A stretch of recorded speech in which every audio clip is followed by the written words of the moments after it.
Assalamualaikum warahmatullahi wabarakatuh. Pada kesempatan kali ini kita akan membahas tentang tipe-tipe orang yang dapat melihat jin berdasarkan pengamatan saya selama ini.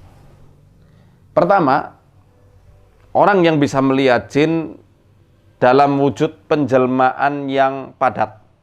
Jadi ketika jin mewujud pada benda yang padat, itu semua orang bisa melihat. Hadis riwayat Muslim, ketika ada seorang pemuda Ansor yang membunuh ular yang ternyata menjadi jelmaannya jin Muslim.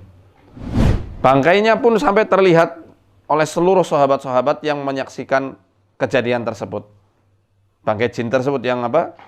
Yang berwujud ular. Ya, ketika jin menjelma menjadi sosok, tubuhnya itu padat seperti manusia atau hewan, ya, kondisi ini akan dapat dilihat dengan mudah oleh setiap manusia, oleh setiap orang. Jenis pertama ini tidak bisa dikatakan matanya ada jinnya, atau dia kena gangguan jin. Ya, karena memang jinnya sendiri yang menampakkan diri dalam wujud yang padat sehingga semua bisa melihatnya. Yang kedua, mereka yang melihat penjelmaan jin dalam wujud halus yang tak kasat mata. Wujud halus ya berarti yang nggak bisa dilihat. Nah, orang-orang yang melihat kondisi penjelmaan ini, ya, kadang jin itu menjelma dalam wujud halusnya, nggak menampakkan diri. Wujud aslinya itu seperti itu. Itu adalah jelmaan juga. Maka wujudnya itu seperti hologram biasanya. Samar dan sukar untuk disentuh. Kalau manusia yang mendapati penjelmaan jin dalam kondisi ini, ya, dia berani untuk menyentuhnya, maka sentuhannya akan terasa seperti orang yang memegang busa atau aromanis. Adapun penjelmaan jin dalam wujud yang padat, maka jin dapat ditangkap, diikat, dan bahkan dipukuli sama manusia. Itu kalau padat. Tapi kalau halus dan jelmanya, nggak bisa ditangkap, susah. Paling kalau ada orang yang memberanikan diri mukul, biasanya itu di tangan seperti lagi mukul aromanis atau busa yang dia hempaskan, yang dia tapok begitu. Dalam kondisi penjelmaan halus ini, jin akan menyamar menjadi sosok yang sudah sangat melekat di benak manusia. Kalau di Indonesia tentu nggak jauh-jauh, pasti pocong, kuntilanak, genderuwo, sundel bolong atau yang semisalnya. Jadi sosok-sosok yang memang sudah terekam di alam bawah sadar manusia yang tinggal di daerah tersebut. Makanya di Transilvania, di Romania sana, nggak ada wujud hantu pocong. Adanya vampir. Di Amerika nggak ada hantu pocong, hantu kuntilanak pun nggak ada.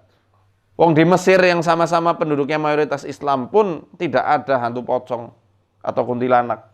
Saya selama di Mesir tidak pernah dengar mitos pocong atau orang yang takut mayat itu hidup lagi. Jadi pocong, gentayangan kayak mumun. Tidak ada.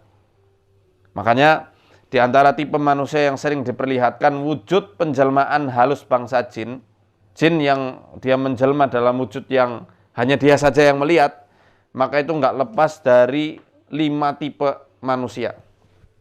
Pertama, manusia indigo, yang memang matanya itu tertipu dengan sihir-sihirnya jin. Kedua, manusia yang sangat penasaran terhadap jin, tapi ini kesempatannya kecil. Saking terobsesinya melihat jin, melihat alam jin, jadi dia timbul halusinasi. Atau mungkin jinnya memang betul-betul menampakkan diri di hadapan dia dengan persepsi yang telah terekam di otaknya. Ketiga, manusia yang diganggu jin melalui celah-celah depresi. Depresi karena banyak tekanan, dibuang keluarga, nggak dimengerti sama orang-orang, dendam, kecewa. Ketika depresi itu muncul, setan akan mewujudkan diri dalam wujud-wujud yang halus, yang hanya dia saja yang melihat. Mungkin kalau orang yang belajar ilmu psikologi dari jalur barat akan menganggapnya itu hanya sebuah halusinasi. Tapi kita tidak menganggap itu hanya sekedar halusinasi belaka. Itu ada ulah setan di dalamnya. Supaya apa? Supaya lebih menjauhkan orang tersebut dari manusia lainnya, menjauhkan dari fitrahnya, dan terkhusus menjauhkan dari Allah Azza wa Jalla. Yang keempat, manusia dalam kondisi yang sangat takut. Kadang dikerjain sekalian. Karena jin itu bisa mengendus aroma ketakutan. Ketika dia mengendus aroma ketakutan pada seseorang, dia akan menampakkan diri dengan wujud yang sangat ditakuti oleh orang tersebut. Kan ada orang yang sangat takut sama kuntilanak, dia akan mewujudkan diri jadi kuntilanak. Sangat takut sama pocong, dia mewujudkan diri menjadi wujud pocong. Dan seterusnya. Gitu ya. Kemudian manusia yang baru lulus mengamalkan ritual bid'ah. Pati geni, puasa mutih misalnya. Ya, zikir dengan niatan tertentu, zikir untuk pembuka mata batin. Setelah itu baru akan melihat berbagai macam pemandangan-pemandangan yang aneh di penglihatannya itu. Berawal dari rasa penasaran yang liar, prasangka yang terburu-buru, dan fantasi yang dipaksakan, maka jin akan menjelma menjadi karakter makhluk yang pernah dilihat manusia di dalam kehidupannya. Baik sosok yang menyeramkan di film horor, komik, sampai karakter monster yang ada di video game. Jin bisa melihat dan meniru sosok yang terbayang melalui perantaraan jin korin yang menyertainya. Jadi kadang jin yang ada di luaran kerjasama sama jin korin yang ada di tubuh manusia. Apa nih yang biasa dilihat sama orang ini? Jin korin kan tahu, oh ini orang suka melihat monster-monster yang ada di game anu misalnya.